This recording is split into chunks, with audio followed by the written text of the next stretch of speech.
Well, ladies and gentlemen, the question is, what is money? And ask yourself that question, because when I asked Kevin DeMeritt of Lyric Capital, I said, if you're a Japanese, would you save the yen? He goes, no. So the Japanese are, though. And you think about that, why are the Japanese, with one of the worst currencies in the world, the highest debt to GDP ratios in the world, why are they saving yen?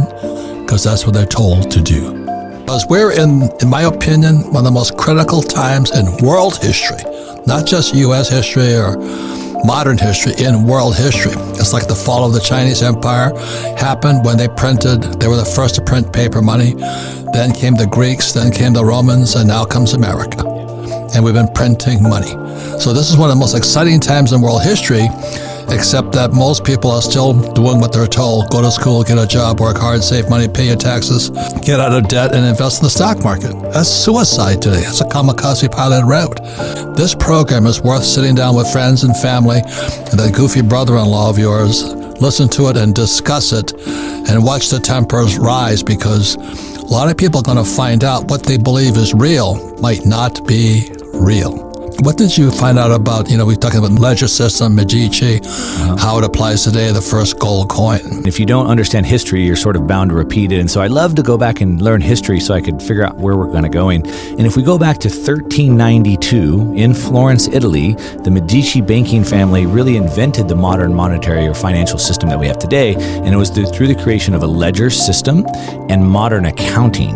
And that modern accounting allowed us to track liabilities and assets at the same time. It had never been done before. And so what's interesting is, not going super deep, but after the fall of the Roman Empire, we went to this period called the Dark Ages where all records were lost. And then we had the birth of the Renaissance system where we had this explosion of art and science and so forth. And it was really in Florence, they created a coin called the florin, which was a gold coin. And it was the longest lasting gold coin in history. It was about 400 years without being debased. And by having sound money for 400 years and globally recognized money, it had this explosion of trade and specialization. And so that's what really exploded this Renaissance age.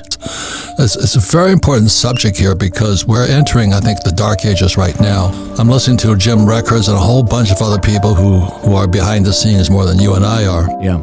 And Records is calling for tens of thousands of people to lose their jobs. Yeah. And the reason is because global trade is slowing. Right. And that everybody thought that, after COVID, China would pull us out. But China's in worse shape than we are. And I love what you do, Robert, because it's a lot of mindset and a lot of different ways to think about things. And so while the world is scary, like we're going into this dark time, and to your point of what Jim Rickards is saying, like it could be really bad, but that's when the most amount of wealth is made. Yes, amen. And so you have to go from this victim mindset, like, oh my gosh, the whole world's going to kill me, to going like, oh, how can I navigate this properly? Right. And if you can shake the victim mentality and you can learn to see there's opportunity everywhere, we can come out ahead. I'm a big surfer. I'm from California. And in Fiji right now, there's what they call a code red swell, where the waves are like 30, 40 foot, right? And most people are running for their lives. They're going to die. And most people should never go in the water when waves are even 5 foot, much less 40, 50 foot. But these trained surfers went out there with the right equipment, jet skis and stuff, and they're riding these monsters, and they're having the time of their life. Right. And so if you have the training and the skill and the preparation, then you can go take advantage of these times. Well, we have a big problem, and the big problem is that my dad always told me as I was a kid growing up that it takes a lifetime to build trust and one time to ruin it. Right. And what we're really witnessing isn't just the death of a fiat currency or the dollar. We're witnessing the death of the fiat money system, the international monetary system, which requires trust to work. Right. And so as we're losing trust, each nation is now starting to go, we can't trust the U.S. dollar system. Look what happened to Russia. They had their bank account seized. So now we need to use our own currency. So now we're seeing the rise of the BRICS. Right. And each of these BRICS nations wants to start using their own currency now. But of course, that's not going to work because they don't trust each other. They certainly don't trust China. They don't really trust the United States either. However, next month, they're going to announce this new currency, a BRICS currency. But I think what they're trying to do is they're trying to somehow restore some trust back to this fiat money system. So they're thinking about bringing gold back and using some sort of a gold peg to this new BRICS currency that would give it value. Right, just for people to understand here, it was back in 1944, after the end of World War II, our whole new currency came out. It was called the U.S. dollar, backed by gold. It was called the Bretton Woods Agreement. And slowly but surely, they kept changing the rules. And so in 1971, Nixon took the dollar off the gold standard. He broke the Bretton Woods Agreement. Now it set up this huge boom, because I remember in 72, I was flying in Vietnam for the Marine Corps, and I went to buy gold because I didn't know what gold was. And I had to smuggle gold into America because in 1972, when I bought my first gold, the Krugerrand from South Africa, it was illegal for Americans to own gold. Imagine that, illegal. And then what happened is in 74, Nixon sent Kissinger to Saudi Arabia and said, we're going to back the dollar with oil. So the dollar became the petrodollar. And then this guy Biden, he did some kind of goofy thing, which pissed off the Saudis. Yep. Everybody's pissed off at us now. Yep. And then they took us off the SWIFT system, and they call Russia the gas station of the whole world. And oil keeps going up in price, and we now have a national debt that's going through the roof, and they keep printing more money. And for all these years, I'm always saying, don't save dollars, save gold and silver and Bitcoin. Right. We don't know how many more magic tricks they have, but we can see it's certainly starting to close in, where we're in a situation now where the Federal Reserve is raising rates at the fastest rate in history to try to bring down inflation. But the problem is they're making the government broke. And so now the U.S. Treasury is bankrupt, and so their spending, their deficit spending is going through the roof. The problem is, as they spend more into the deficit, it's causing inflation to go up even more. So we're sort of in this damned if you do, damned if you don't situation. And so the only way to really remedy this is then to impose capital controls to try to tamp down the inflation. But when you put the capital controls in place, then nobody else wants to hold the currency or invest into the markets. And it's this debt spiral that we're into. So if you look at what sent us into the Dark Ages was after the Roman Empire fell, they went in and destroyed all the libraries, all the information. And it was almost like human civilization had to start over, like they didn't know anything. And what are we doing today? We're destroying all our history. Right. We're changing math. We're changing facts. And it's almost like we're losing what we know to be true. And now we're going to be lost in this dark ages. Information will be censored, and then the money will be lost as well. And it's certainly the end of an empire when that happens. And so the only way to control the people from upturning that whole system is then to continue to clamp down even harder. So continue to gaslight the public, continue to censor the public, continue to try to control that narrative any way they can. Gresham's law says anytime the government or anybody tries to pass fake money off onto you, real money goes into hiding. So we're at Gresham's law right now on a massive global scale. So what do you say to people? We're in the middle of Gresham's law. I don't save dollars. And I said, I was laughing the last program we had Lyric Capital on. I was holding this up, and the guy's he was starting international banking. I said, the Japanese, they're hereditary, what do you want to call it, genetics. Yeah. Japanese are savers, which is why they're stupid, but they save yen. Right. I'm going, I don't even want to save this piece of toilet paper, the dollar, but the Japanese save yen. So I want you to be disrespectful to my race. I'm fourth generation Japanese American. Would you save yen today? No, you wouldn't. I wouldn't want to save dollars either. And while it's easy to see the dollar is going up against all the other currencies over the last couple of years, it's crashing against assets. Yeah. So it's down on real estate, it's down on stocks. If we look at the world in like this org chart, above us we have like these policy makers. And so that would be, the policy enforcers would be like the governments. Above that are the policy makers. And so these are like the World Economic Forum, we have the Club of Rome, these types of things. You mentioned Kissinger, so Kissinger is really the one that kind of put all this together. Above that, we have the central banks, and then above the central banks, we have the Bank of International Settlements. So they, Mayor Rothschild famously said, give me control over a nation's money, I care not who makes its laws. Right. So I love that. Right. Say it again. Give me control over a nation's money, I care not who makes its laws. Amen. Kissinger said, control the food, control the people, control the energy, control the continent, control the money, control the world. And so when you look at this org chart, you see that the BIS, the Bank of International Settlements, and the central banks are above the governments.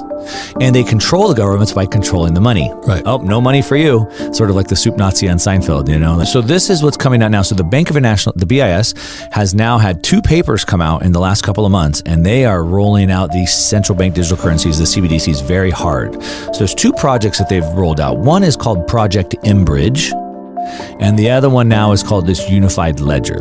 And so basically what they want, and this is of course headed up by China, Malaysia, Switzerland, Hong Kong, Singapore, UAE, the Reserve Bank of Australia, Bank of France, and the Bank of Thailand. And so they're all in on this. They're ganging up on the US dollar. They're ganging up. And so they all have their own central bank digital currencies, but then Project Enbridge is the hub. So BIS now will run the hub, and all central bank digital currencies will go into the hub and they'll be exchanged. And so that's the unified ledger. Okay.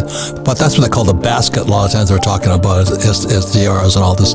For years and years and years, they've been trying to figure out how to get a global currency. Right. So they have what's called SDRs, right. Special drawing rights. Right. And so that means the IMF. So the IMF is a little bit lower down on the totem pole in the org chart, but each currency has their currencies in a basket. Right. And so the US dollar is the biggest part of that basket. I want everybody to hear this. They're doing so much just to figure out what is money. Yeah. What is money?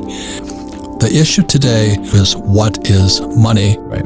What are you working for? What are you saving? And how do you plan to survive into the future if what you think is money, what your mommy and daddy taught you or what the school system taught you is money, isn't money? What I like to say, Robert, is something a little shocking just to get people's attention, but I say none of us want money. We don't want money. What we want is the things that money buys us, the goods and services, right? And so then I think about this like adversarial, because if we're going into the we are going into this central bank digital currency world where they'll have total control, just like when the government seized gold in 1933. But if we were in 1933 and they seized all your money, all the gold in the bank, how would you have protected yourself? Well, if I didn't have gold in the bank, instead I had a ranch with 200 head of cattle, I wasn't affected.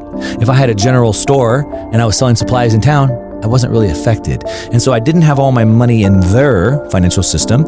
I had real wealth. I had goods and services. And so, to the point of having gold or assets outside of the financial system. So as they continue to usher the system in, if we're outside of that system, then we can protect ourselves. I simply don't invest in anything I can print. Right. I want nothing that can be printed. That's right. So like you have this dollar bill, you can print that. You can print an ETF, exchange traded fund. Yep. And people think, oh, that's as good as gold. The SLV is a silver ETF. Right. But you can sell that ETF as many times as you like. It's called hypothecation. Yeah. So the whole banking system, as Mayor Amschel Rothschild said, I care not who makes the rules, let me control the money. Yeah. And ladies and gentlemen, so you take control of your money. This is not money. This is toilet paper. Yeah. And I like to think of assets in kind of like three main buckets where you have really scarce assets, right? So those would be like waterfront property around a lake or on a beach. Obviously like Bitcoin, 21 million, so to speak. And then you have like very energy intensive assets. So gold would be super energy intensive.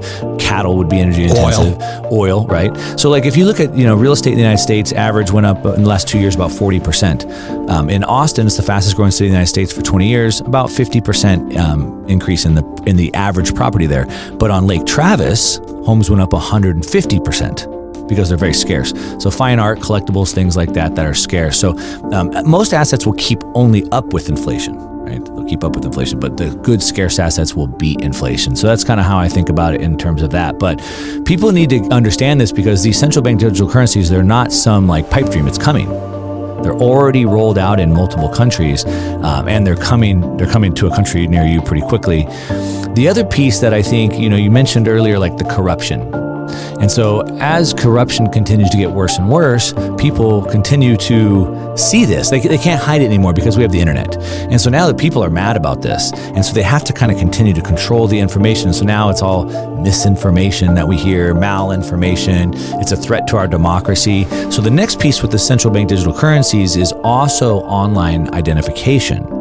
So in China, for example, to get internet access, you have to do facial recognition, right? Because they want to know who it is saying this mean thing against the government, right? Yeah. And so the CBDCs and the digital ID are kind of that last piece that they can put us in the pin. That's surveillance, isn't it? It's surveillance, right?